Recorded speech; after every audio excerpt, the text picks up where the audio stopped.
Uf, estoy mal.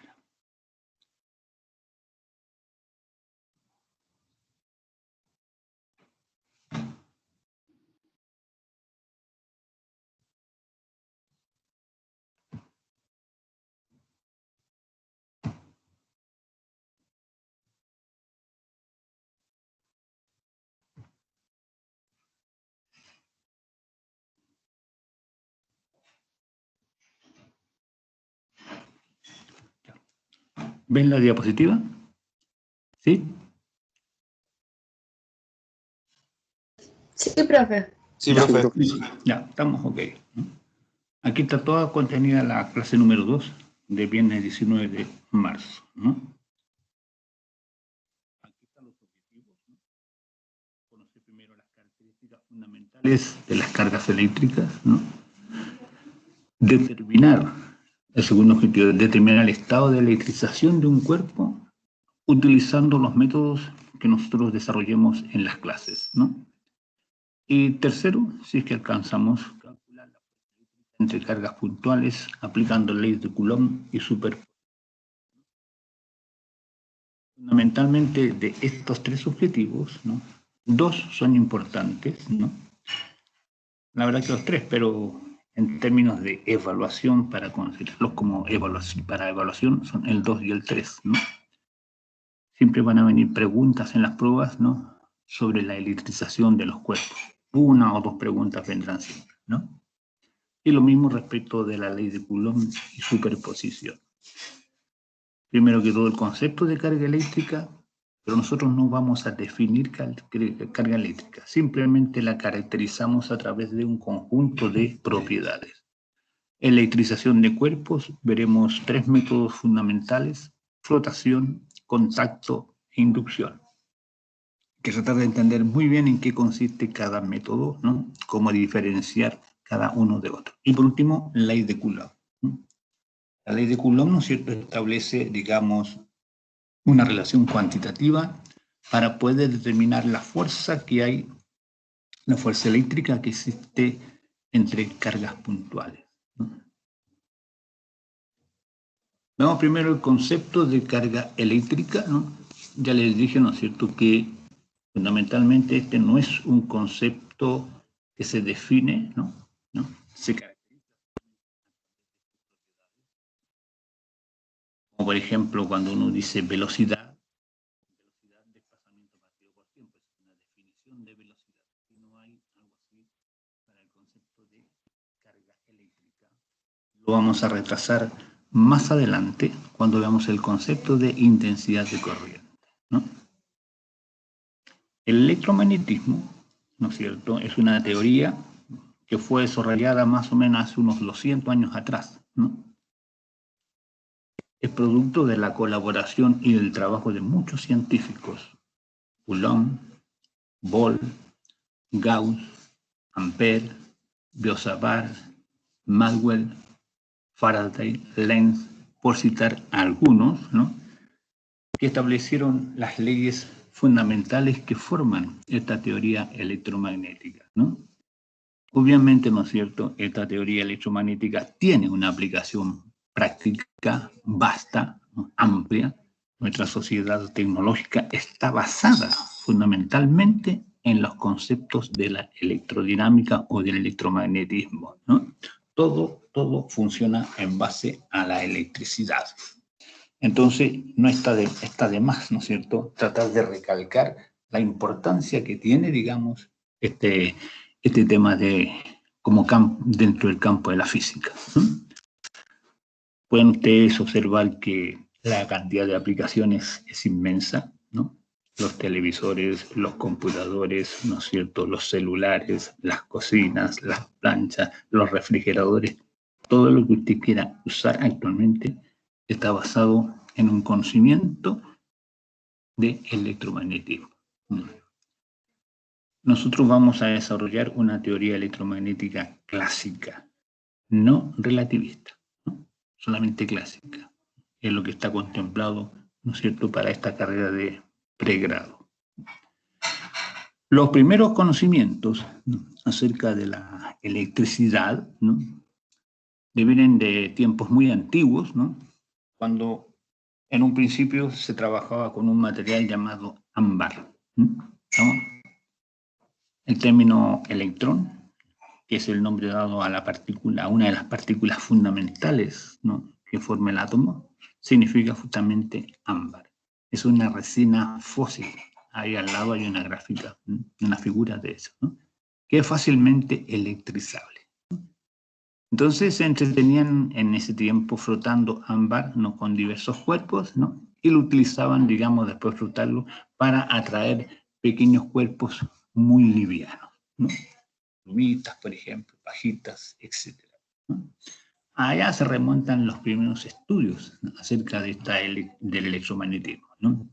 En un principio, la electricidad y el magnetismo, concebido ahora como una sola unidad, lo que se llama electromagnetismo, ¿no?, se consideraban fenómenos totalmente independientes uno del otro, ¿no?, sin ninguna relación entre uno y otro, ¿no?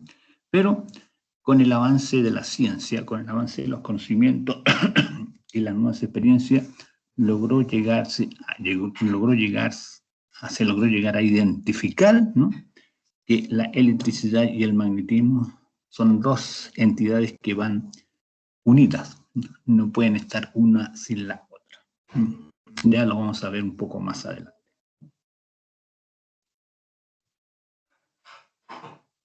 Veremos entonces las primeras evidencias, ¿no?, experimentales, ¿no?, que muestran la existencia de las cargas eléctricas.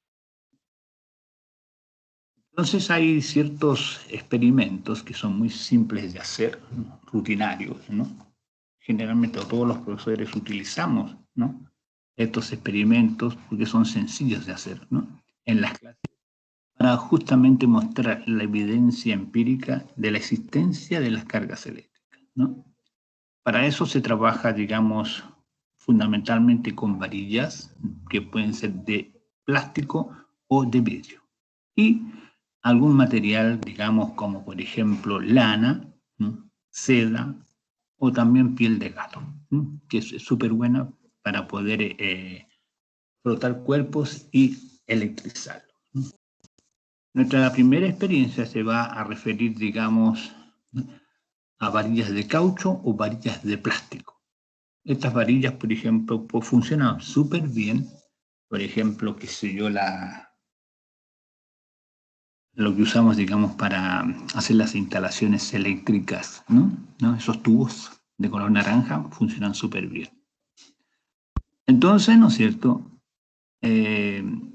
si uno tiene básicamente dos varillas de caucho o de plástico, fundamentalmente estas varillas no se ejercen ninguna fuerza una sobre la otra. Pero si nosotros frotamos cada una de estas varillas con piel de gato, ¿no?, frotamos una con piel de gato, después frotamos otra con piel de gato y las colgamos de hilos aislantes y tratamos de acercarlas, veremos que ellas se repelen, ¿no? Una experiencia similar la podemos hacer con varillas de vidrio. Pero esta vez, ¿no es cierto?, las varillas de vidrio, ¿no?, que inicialmente, antes de ser frotadas, no se ejerce ninguna fuerza eléctrica entre sí, ¿no?, después de ser frotadas con seda, si las colgamos y las tratamos de acercar, veremos que también se repelen. Así entonces, las varillas de plástico o de caucho frotadas con piel de gato se repelen entre sí. Las varillas de vidrio, ¿no?, frotadas con seda, se repelen entre sí, ¿no? Es una fuerza de repulsión que aparece, ¿no?, allí después de este proceso de electrización. Y la experiencia muestra que es una fuerza que nosotros llamamos de carácter eléctrico, ¿no?, que se debe a la presencia de las cargas eléctricas.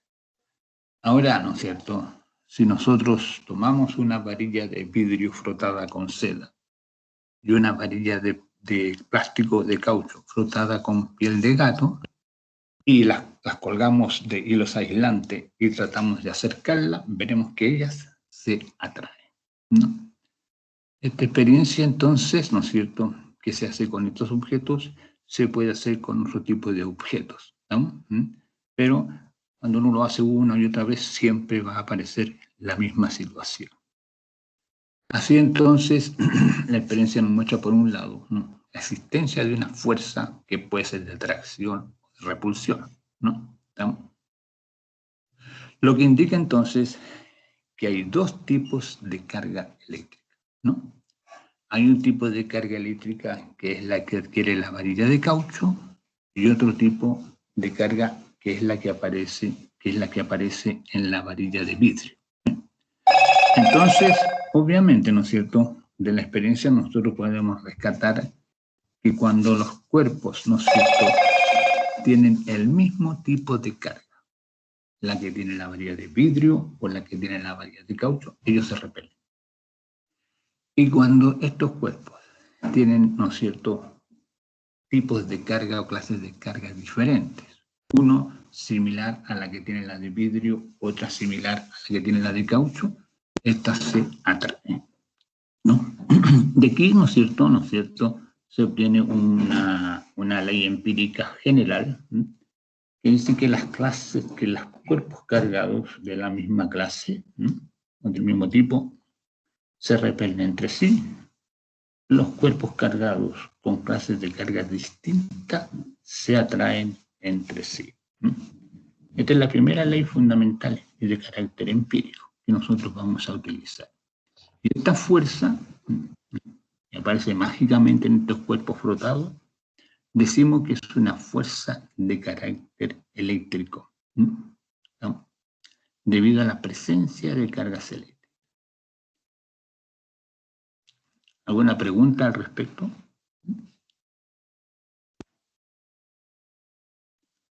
¿Alguna duda?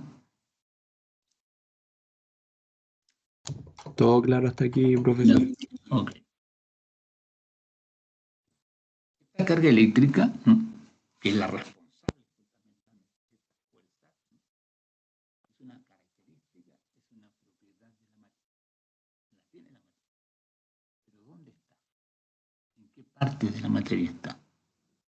Entonces, aquí es donde nosotros tenemos que irnos al interior de la materia, a su parte íntima, ¿no?, fundamentalmente a los átomos y a las partículas, ¿no?, que forman los átomos. Profesor, Dígame. disculpe que lo interrumpa, pero ¿sabe que al cambiar de diapositiva hay unos segundos que como que se le va el audio, como que se escucha súper despacio? Le voy a poner más volumen, ¿listo? Es que ¿Ahí? es solamente cuando cambia de diapositiva, como 10 Ya. segundos que no se escucha Ya. nada. Entonces, paro un rato yo. Ya, Yo gracias. paro y después, ya que tengo la diapositiva, comienzo a hablar. ¿Listo? Vale. En todo caso, gracias por la información. Entonces, tenemos que preguntarnos esta carga eléctrica, esta propiedad que tiene la materia, ¿dónde está? ¿En qué parte de la materia? ¿Qué parte de la materia es la que contiene esta característica? Entonces, para eso tenemos que irnos al interior de la materia, a los átomos, fundamentalmente a las partículas fundamentales que forman el átomo: protones, neutrones y electrones. De estas tres partículas, los electrones y los protones son las únicas partículas fundamentales de la materia que tienen esta propiedad. Los neutrones no tienen esta propiedad, ¿no? Electrones y protones, ¿no?, son partículas súper diferentes, ¿no? Por ejemplo, tienen diferentes tamaños, ¿no?, tienen diferentes masas, pero sí tienen carga eléctrica. Y ellos no tienen el mismo tipo de carga eléctrica. No, tienen cargas eléctricas de tipo diferente, ¿no? Ahora sabemos, ¿no es cierto?, que los electrones entre sí se repelen, como lo hacen las varillas de vidrio entre sí, o como lo hacen las varillas de caucho entre sí. Los protones entre sí se repelen, igual como lo hacen las varillas de vidrio o las varillas de caucho. Pero electrones y protones se atraen entre sí, ¿no? Fue justamente esta fuerza de interacción eléctrica, ¿no?, entre protones y electrones lo que proveyó la primera teoría acerca de la estructura del átomo, ¿no?, de Bohr. Así entonces, ¿no?, protones y electrones interactúan eléctricamente con fuerzas de atracción o repulsión, ¿no? Pero si nosotros tomamos en cuenta los neutrinos, veremos que los neutrones no ejercen fuerza de este tipo, ¿no? Hay otro tipo de fuerza allí interactuando, que es la fuerza nuclear. Ahora, para poder diferenciar estas clases de carga, hay un convenio, ¿listo? El convenio establece que, ¿no es cierto?, para el tipo de carga que tienen los protones, la vamos a llamar positiva, ¿no?, mientras que la carga que tienen los electrones diremos que es negativo. Este es un mero convenio nada más, una forma matemática de poder ir diferenciando las clases de carga, ¿listo? Porque en cantidad, los experimentos hechos con toda fineza, ¿no?, con toda precisión, han mostrado que la cantidad de carga, independientemente del signo, no hay que ver el signo aquí, no, la cantidad de carga que tiene el electrón y la cantidad de carga que tiene el protón son hasta el momento exactamente iguales. Exactamente iguales. Se ha podido medir a pesar de ser partículas tan pequeñas que nosotros no podemos ver.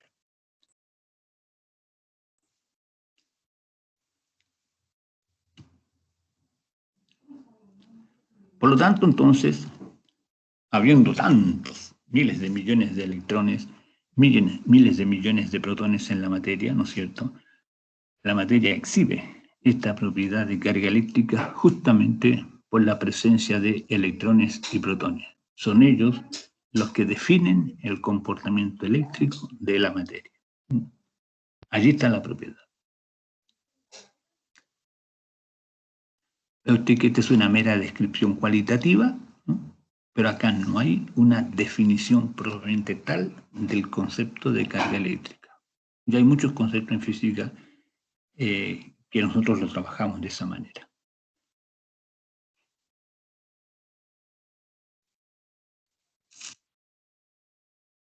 Avancemos un poco más.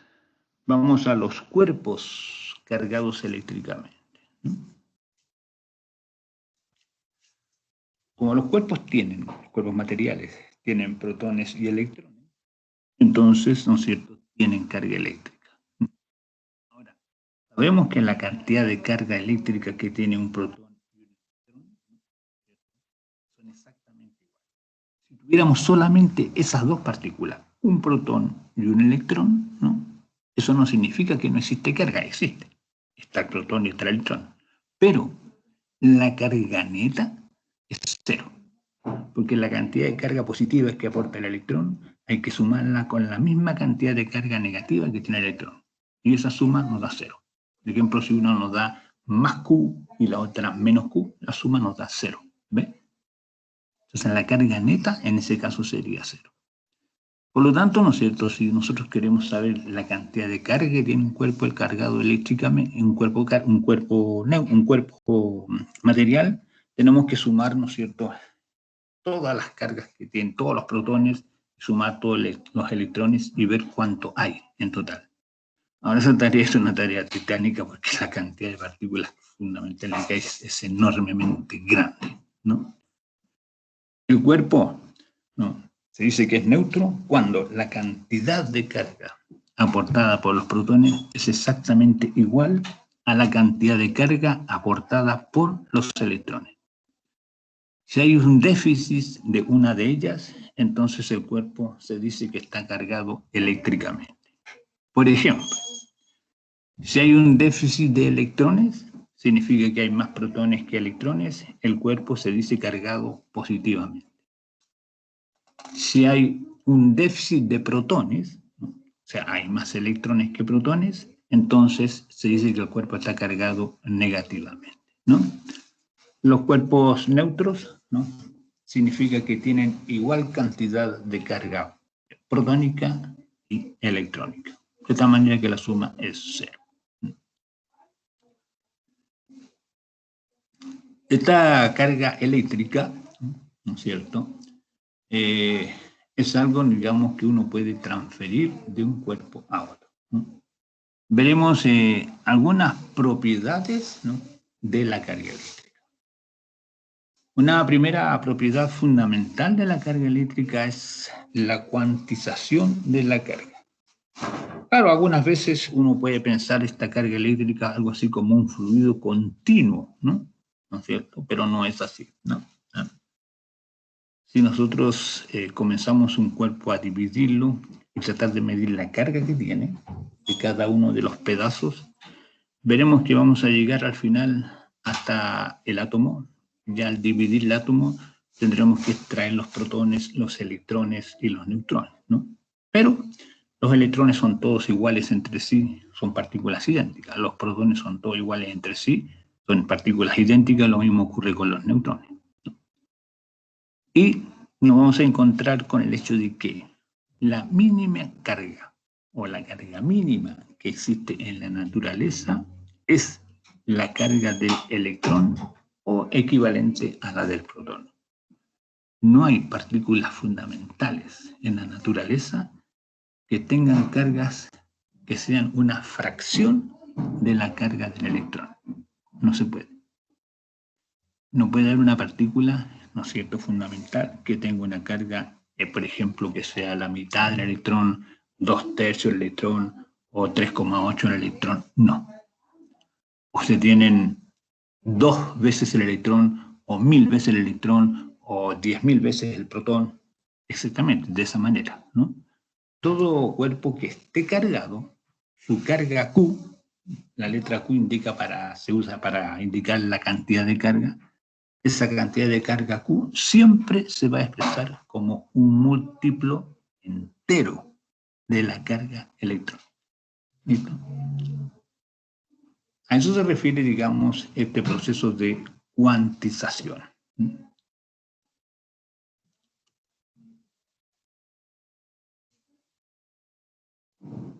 Entonces, ¿no?, cuerpo cargado con carga Q mayúscula. Ese cuerpo cargado con esa carga Q mayúscula, esa Q mayúscula es igual a más o menos, puede ser n veces, de ahí pongo yo módulo de E. Y módulo de E significa el módulo de la carga fundamental, que es la carga del electrón. ¿Y cuánto es eso? ¿Cuánto es la carga del electrón?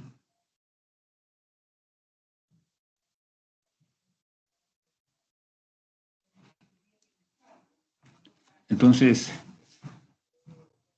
podemos establecer, digamos, una unidad de medida de carga eléctrica, ¿no?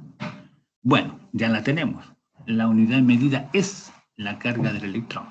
Y no tenemos para qué referirla, digamos, a otra unidad. ¿Entiende? ¿No? Entonces, lo que sucede es que esta carga que tiene, esta cantidad de carga que tiene el electrón es tremendamente pequeña, ¿no? Lo que significa que ese número n que está allí es inmensamente grande, ¿no? Y si uno trabajara las cargas eléctricas de los cuerpos en función de la carga del electrón, los números que tendrían que manejar serían demasiado grandes. Entonces, cuando uno expresa la cantidad de carga de un cuerpo, ya lo vamos a ver un poquito más, en función de la carga del electrón, los números n, ese número n que está allí, resulta ser un número n demasiado grande, ¿no? En nuestro sistema internacional de unidades, usamos una unidad de carga eléctrica, ¿no?, que le llamamos Coulomb. El Coulomb, que es la unidad de carga eléctrica en el sistema internacional de unidades, ¿no es cierto?, se abrevia por la letra C mayúscula. Corresponde a la cantidad de carga que transportan, y ahí está el número, 6,24151 por 10 elevado a 18 electrones. Vale decir, un poco más de 1 trillón de electrones. Entonces, la cantidad de electrones que aportan a un coulomb es un número inmensamente grande. Por eso entonces, ¿no es cierto?, para evitar el uso de estos números muy grandes, en lugar de expresar la carga de los cuerpos en función de la carga electrónica, se expresa la carga en función del coulomb. Y así entonces, si un coulomb equivale, ¿no es cierto?, a la carga de 6,24151 por 10 elevado a 18, entonces, ¿no?, la carga del electrón la podemos expresar en función del coulomb. ¿Cuánta carga tiene entonces un electrón? Módulo de E igual, tenemos que dividir 1 dividido por 6,24151 por 10 elevado a 18. Calculemos el valor recíproco de ese número que está allí, de este número, ese que está ahí. 1 dividido por este número. Eso nos da 1,6021764 por 10 elevado a menos 19 coulombs. Generalmente ese valor lo aproximamos por 1,6 por 10 elevado a menos 19 coulombs. Así entonces, de esta manera, nosotros ya tenemos establecido, ¿no es cierto?, un valor, ¿no?, para la carga del electrón en función de nuestra unidad fundamental, que es el coulomb, que es la unidad que nosotros usamos básicamente, ¿no? Todo esto es totalmente arbitrario, o sea, no hay algo así que diga que la cosa es así. Perfectamente podríamos haber definido otra unidad de carga eléctrica diferente. Veamos un ejemplo. Veamos un ejemplo al respecto sobre eso. Cuando uno, digamos, por ejemplo, toma una barra de vidrio y lo frota con seda, usualmente la carga que adquiere, ¿no es cierto?, la barra de vidrio y también la seda, por supuesto, es del orden de los 50 NC. N minúscula, C mayúscula. NC. Eso se llama nanocoulomb y significa la potencia 10 elevado a menos 9 coulomb. Entonces, ¿no es cierto?, si yo quiero saber, digamos, cuántos electrones, ¿no?, cuántos electrones hay, ¿no?, en esta barra de vidrio frotada con seda y que tiene una carga Q de 50 nanocoulomb, lo que tengo que hacer es tomar el valor de la carga, que son los 50 nanocoulomb, y dividirlo por la cantidad de carga del electrón en función del coulomb, ¿no? O sea, tomamos 50 por 10 elevado a menos 9 coulomb y lo dividimos por 1,6 por 10 elevado a menos 19 coulomb. Y eso nos da 3 por 10 elevado a 11. O sea, del orden de billón de electrones. Ese es el valor del número n que está aquí. De ese n es de ese orden. 3 por 10 elevado a 11. Entonces, son números inmensamente grandes. Y deberíamos trabajar con esos números si es que nosotros expresáramos todas las cargas en función de la carga electrónica. Resultaría una matemática un poco incómoda. Por eso, ¿no es cierto?, las cargas de los cuerpos, en lugar de expresarlas en función de la carga electrónica, la expresamos en función de esta otra unidad llamada coulomb, ¿no? Generalmente, esta unidad coulomb es una unidad de carga grandota. O sea, si uno quiere cargar un cuerpo, electrizar un cuerpo, por ejemplo, frotando, como lo hace cuando frota vidrio con seda, ¿no?, las cargas nunca son del orden de un coulomb. Son siempre menores que un coulomb. Si usamos algunos prefijos para ello, por ejemplo, M minúscula, C mayúscula, milicoulomb, significa 10 elevado a menos 3 coulomb. Mu C significa microcoulomb. Eso es 10 elevado a menos 6 coulombs. Y las cargas que adquieren los cuerpos son de ese orden, ¿no? De los nanocoulomb, microcoulomb, milicoulomb, ¿no? Y eso es básicamente puesto que el coulomb es una unidad de carga grandota. Ok. ¿Alguna pregunta al respecto sobre este ejemplo, sobre esta situación? Espero que haya quedado clara la idea. ¿Alguna duda? Yo, profesor, Sí. ¿la N qué representa? La M minúscula. No, la N, la mayúscula, la que está acompañada del... Aquí arriba, Esa, N, es un ¿sí? número entero. Es un número entero. Pero no representa nada. No, pues es un número nomás. ¿Listo? Porque Ah, ya. ese N nos está diciendo que esta carga Q, ¿ve? Esta carga Q mayúscula, es un múltiplo entero, de este numerito que está aquí, de esta cantidad que está aquí, módulo de E. Nosotros tenemos que entender que este módulo de E es una unidad de carga natural. Natural. Si uno podría trabajar todo en base a la carga del electrón nada más, tomando el E como una unidad de carga natural. Entonces, lo que pasa es que, como le digo yo, si uno hiciera eso, estos números n son números demasiado grandes. Y eso complica los cálculos un poco, porque uno tendría que trabajar, digamos, siempre con potencias muy grandes, y las cantidades, los números que resultarían serían demasiado grandes. Es incómodo. Entonces, entonces es solamente un número entero, ¿no? Así lo que sí tiene sentido físico es ese. Indica la carga natural del electrón. Punto. Carga natural, carga electrónica. Ahora, como es tan pequeño, ¿no? Uno quiere medirla, realmente es pequeño porque el electrón es una partícula infinitamente pequeña, ¿no? Claro, el n va a ser sumamente grande, ¿listo? Por eso mejor entonces definimos, ¿no?, una unidad de carga mucho más grande, ¿no? Entonces aquí está el coulomb. Esa es la unidad que usamos, coulomb C. Es la carga que aporta esta cantidad de electrones, ¿ves? Esa que está allí. Esa cantidad de electrones aporta una cierta cantidad de carga. ¿Ves? Y entonces, ¿no es cierto?, a esa cantidad de electrones decimos que tienen una carga igual en total entre todos ellos de 1 coulomb. Y esa es la unidad que nosotros usamos, ¿no? Es la que vamos a usar durante todo el curso. Ok, vamos. La otra característica de la carga eléctrica es que obedece a un principio de conservación. ¿Listo?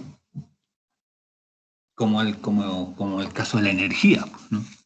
¿Se acuerdan en el colegio cuando los profesores le enseñamos a los alumnos muy importante y que tiene muchas aplicaciones, pero tiene la propiedad de que la energía no puede crearse, no puede destruirse, solo se conserva. Acá hay algo similar para la carga eléctrica. ¿Listo?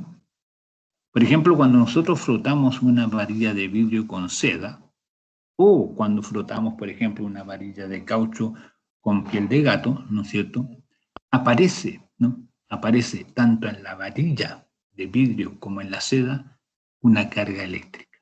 ¿Listo? Ya vamos a ver cuáles son los signos que aparecen. Pero esta carga eléctrica, digamos, que aparece, digamos, tanto en la varilla de vidrio como en la seda, no es algo que se esté creando en ese momento. No.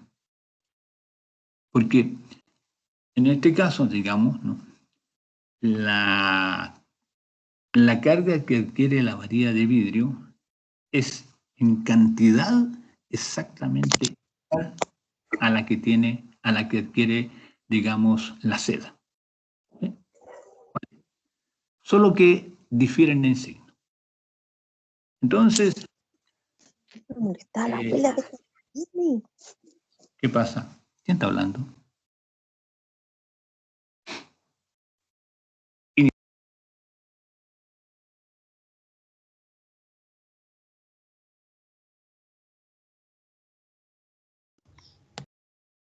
Profe, se silenció, parece.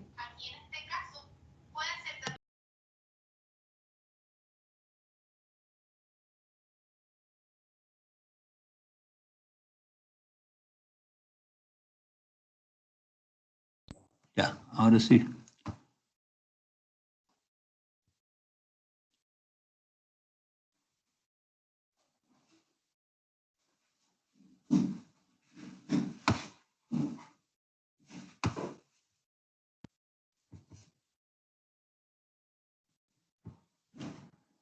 Ya, ahora sí. ¿Me escuchan? Sí, profe. Sí, profe. Ya, ahora sí, ya. Entonces, seguramente no escucharon lo último que dije. Ya, veámoslo de nuevo, ¿no? La otra propiedad de la carga eléctrica es que obedece a un principio de conservación similar a la energía. Ya sabemos que la energía, digamos, no se puede crear ni destruir, solamente se puede transformar. Obedece a un principio de conservación. En el caso de la carga eléctrica, igual, pues, ¿no? Si tomamos una varilla de vidrio y la frotamos con seda. Entonces, antes de frotar los dos cuerpos, tanto la varilla de vidrio como la seda son cuerpos neutros.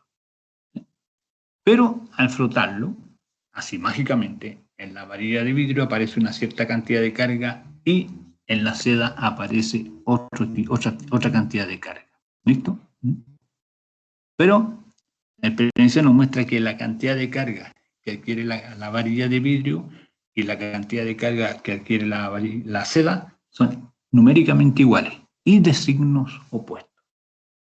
Y por lo tanto, entonces, si tomamos las dos cargas, el total va a seguir siendo 0, que es lo que había antes de frotarlo, ¿no? Este ejemplo nos muestra que cuando frotamos los cuerpos, no se crea carga eléctrica. No. Solamente lo que hay aquí es una transferencia de carga eléctrica de un cuerpo a otro. Uno de los dos cuerpos está cediendo su carga eléctrica y se la está entregando al otro. Y entonces eso significa que se va a provocar un desbalance en la cantidad de electrones o protones que tenga el cuerpo, ¿no? Lo que significa que puede adquirir carga eléctrica positiva o negativa. Estos ejemplos son ejemplos empíricos macroscópicos grandes, que uno puede hacer así simplemente, los puede hacer las mediciones y todo, ¿no? Pero la hipótesis de la conservación de la carga, ¿no? Ha soportado una gran cantidad de experimentos, ¿no? Y muchos experimentos incluso se han hecho a nivel microscópico, ¿no? Por ejemplo, nosotros sabemos que las partículas tienen siempre una antipartícula, ¿no? Un electrón que tiene carga menos E tiene una partícula, tiene una antipartícula que se llama positrón. El positrón es exactamente igual al electrón, solo que tiene una carga más E. Entonces, la suma de la carga del protón y del electrón, del electrón y del positrón más E menos E nos da 0. Cuando estas partículas se acercan entre ellas simplemente se aniquilan entre sí, desaparecen, convirtiéndose, ¿no? en energía. Se transforma en energía radiante. Y la energía radiante no tiene carga, ¿eh? O sea, la carga se conserva, sigue siendo igual a 0.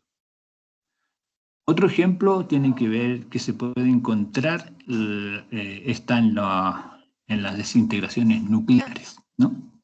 Hay un tipo de desintegración nuclear en donde, por ejemplo, un núcleo atómico puede perder un neutrón, ¿no? ¿Ve? Pero no es que en realidad no lo pierda, ¿no? Lo que pasa es que ese neutrón, ¿no es cierto?, puede por alguna situación transformarse, ¿no es cierto?, en un protón. Pero no puede transformarse así por un protón. No, el neutrón tiene carga 0. Si se transforma en un protón, el protón tiene carga más Q. Entonces tiene que haber otra partícula que tenga una carga menos Q, para que la suma siga siendo 0. En este caso, cuando un neutrón se transforma en un protón, automáticamente o simultáneamente aparece también un electrón. Hay otra partícula más, ¿no es cierto?, que es el neutrino, pero esa partícula neutrino, ¿no es cierto?, tiene carga cero. Así entonces, la desintegración del neutrón implica como consecuencia la aparición de un protón y un electrón. No cada uno por sí solo, no, aparecen los dos. De tal manera que la carga neta siempre sigue siendo cero. Ya hay muchos otros ejemplos más que nos muestran, ¿no es cierto?, la validez de la conservación de la carga. Ya veremos algunos ejemplos simples donde podamos aplicar esta situación. Vamos ahora a la electrización de los cuerpos.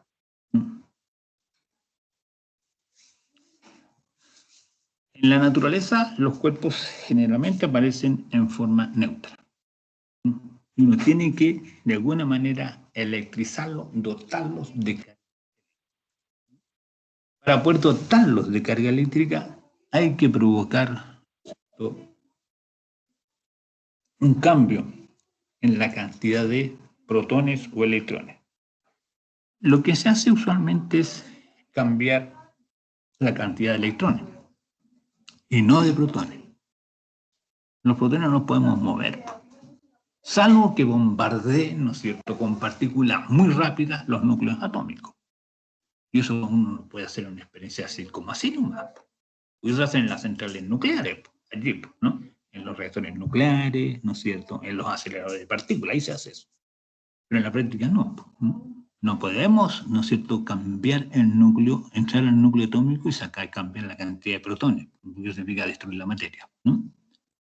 Entonces, usualmente, ¿no es cierto?, cuando uno electriza los cuerpos, lo que va cambiando, lo que hace variar, es la cantidad de electrones, ¿no? Hay tres métodos que son los que nosotros usamos y aparecen en todos los libros de física, ¿listo? Hay otros métodos más, ¿no?, un poquito más sofisticados, ¿no?, pero que básicamente son los mismos que estos. Los métodos son de frotamiento, contacto e inducción, ¿no? Cada uno de estos métodos, ¿no es cierto?, implica una manera de electrizar un cuerpo. Y nosotros lo que tenemos que hacer es tratar de aprender cómo son estos métodos y cómo funcionan en la práctica. Veremos el de frotamiento, contacto e inducción, que también se llama influencia. Frotamiento, como el nombre lo dice, significa frotar dos cuerpos. No siempre dos cuerpos cualquiera, ¿no? El problema es saber que si yo froto A con B, ¿cómo sé qué clase de carga tiene A, qué clase de carga?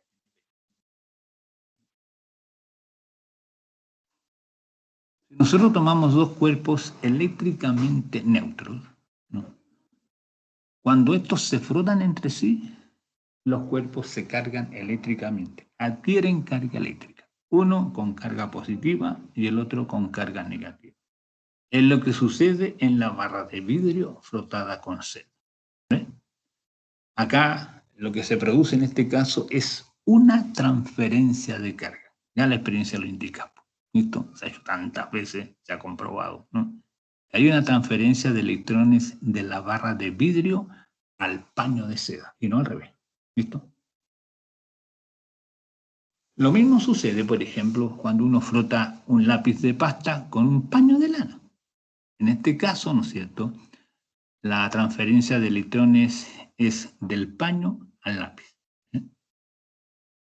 Entonces, en el primer experimento, ¿no?, cuando frotamos la barra de vidrio con un paño de seda, hay una transferencia de electrones de la barra de vidrio al paño de seda. La barra de vidrio pierde electrones. La barra de seda gana electrones. ¿Ve? Por ejemplo, ¿no es cierto?, si la barra de vidrio pierde 10 electrones, entonces ella queda con carga menos 10E. Menos 10E, porque perdió 10 electrones. Y la barra de vidrio, ¿no es cierto?, perdón, la barra de vidrio queda con más 10E porque perdió 10 electrones. Y el paño de seda adquiere menos 10E. Entonces, barra de vidrio queda con más 10E. La seda queda con menos 10E. Si usted lo suma, le da 0. Entonces, la conservación de la carga funciona aquí. Lo mismo sucede en el caso del lápiz de pasta, que uno lo puede frotar, por ejemplo, con un paño de lana. Hay una serie, ustedes la pueden encontrar en los textos de física, en los que cité, en la bibliografía, ¿no? Es una lista que se llama triboeléctrica. Triboeléctrica, ¿no?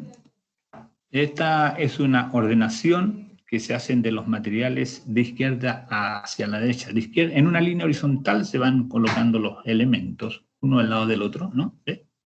En un orden horizontal. Y entonces, si uno toma dos elementos cualquiera, el que está a la izquierda es positivo, el que está a la derecha va a quedar cargado negativo. Entonces, si tomo dos elementos consecutivos y los froto entre sí, el de la izquierda queda positivo, el de la derecha negativo, ¿no?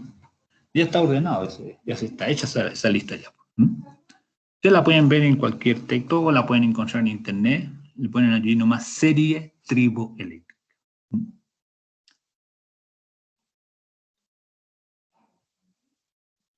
Contacto. Este es un procedimiento un poco diferente, ¿no?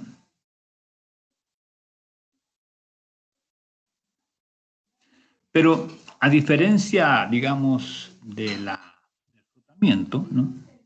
Para electrizar un cuerpo por contacto, necesitamos que un cuerpo esté cargado y el otro neutro. ¿No? No como en el caso anterior, cuando hacemos la frotación, partimos con los cuerpos neutros. Y después de frotar, uno con otro aparecen con carga. Acá no.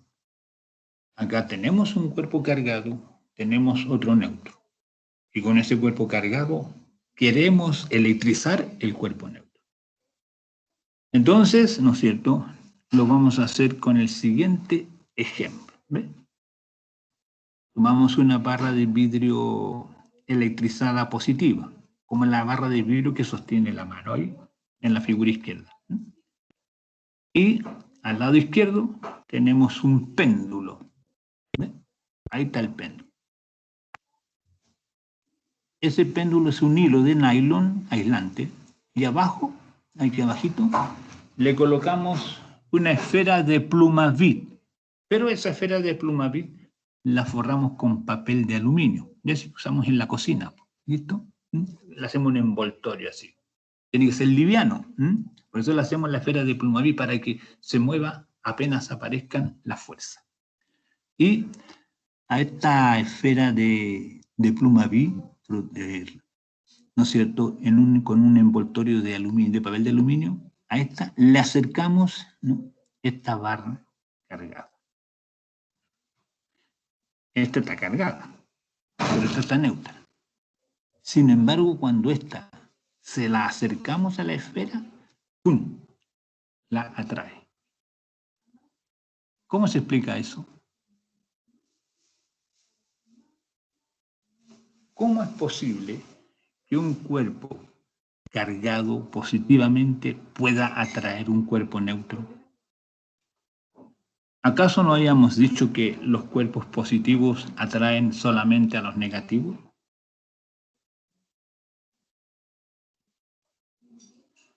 ¿Alguien tiene alguna explicación al respecto?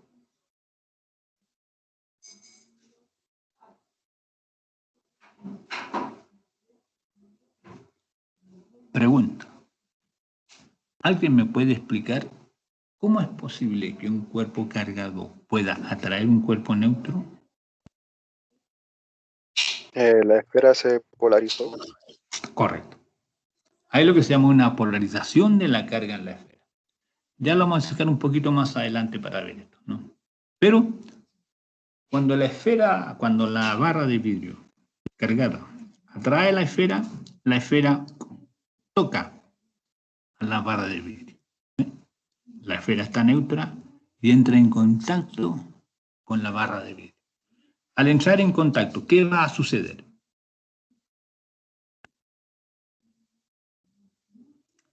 apenas la esfera neutra toque la barra de vidrio cargada positivamente, ¿qué es lo que va a suceder? Alguien que no sea la persona que me está respondiendo básicamente, la única que aparece, puede darme una respuesta. Barra de vidrio cargada positiva, esfera neutra. ¿Qué va a suceder allí? Esa barra de vidrio cargada positivamente, ¿a quién va a atraer? ¿A quién atrae? Fundamentalmente a los electrones, ¿no es cierto? Que son de carga opuesta. Y entonces se produce, ¿no es cierto?, una transferencia de carga electrónica. ¿Ven? Desde la esfera a la barra. Vale decir entonces,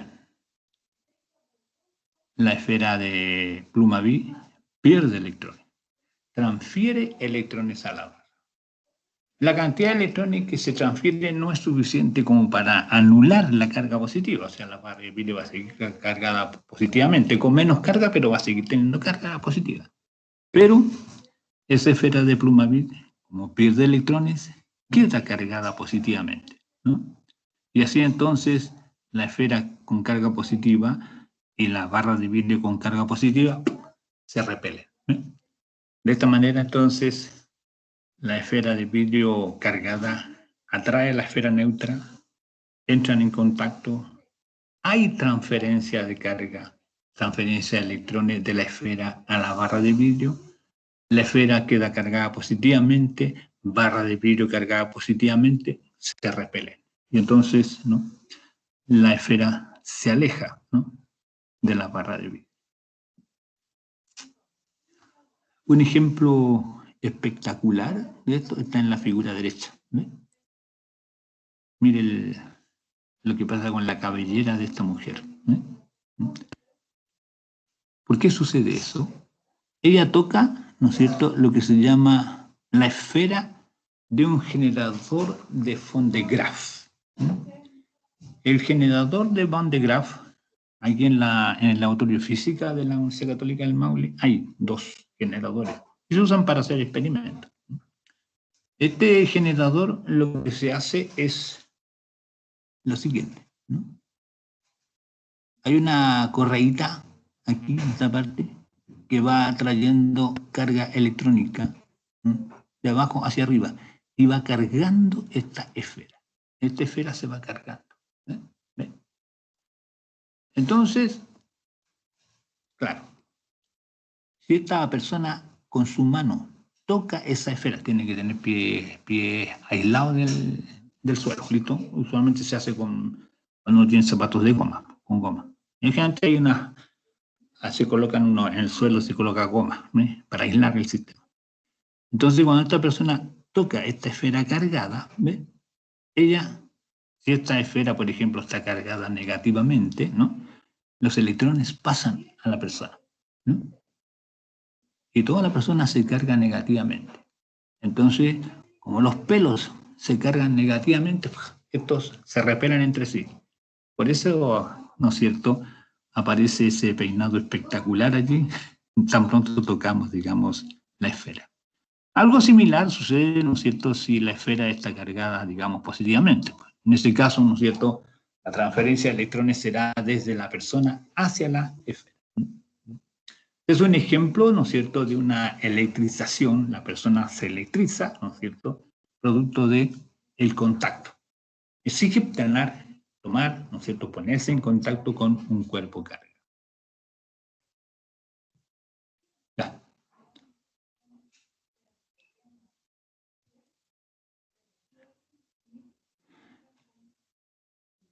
Vamos a llegar hasta aquí por el momento. Vamos a descansar unos 10 minutos, ¿listo? Lo que es recomendable, porque no es recomendable estar las 2 horas pegado ahí al computador, ¿no? Descansamos unos 10, 15 minutos y retomamos nuestra clase, ¿no? Mientras tanto, vayan a tomarse un cafecito, que yo voy a hacer lo mismo. Ya, profe. Nos vemos entonces en 15 minutos más. ¿Listo?